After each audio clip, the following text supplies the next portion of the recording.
अयोध्या वासियों ने घर घर में दीप जलाया है। घर घर में दीप जलाया है,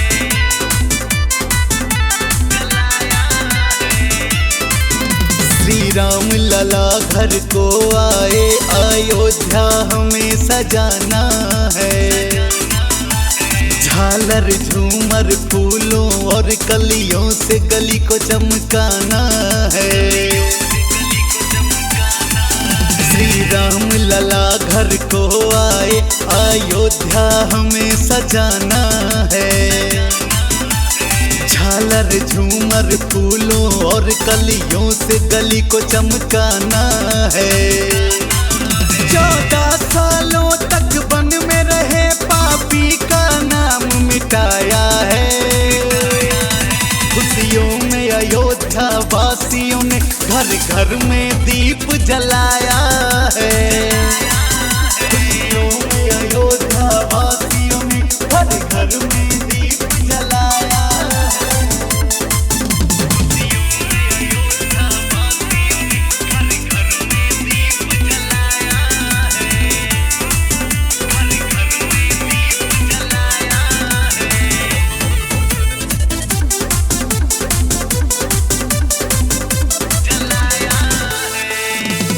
गुजिया पेड़ा मेवा मिश्री खाएंगे।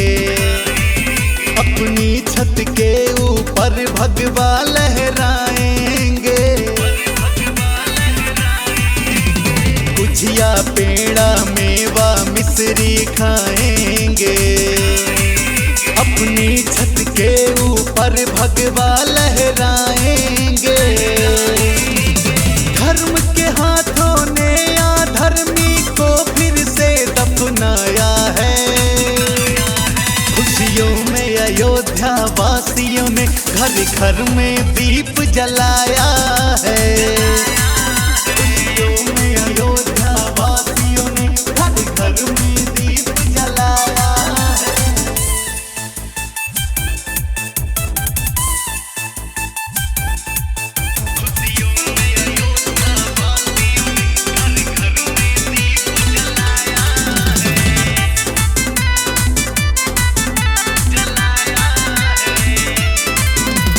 दीप महोत्सव हम सब मिल के मनाएंगे।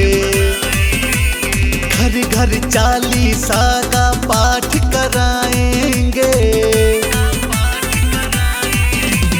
दीप महोत्सव हम सब मिल के मनाएंगे। घर घर चालीसा का पाठ कराएंगे।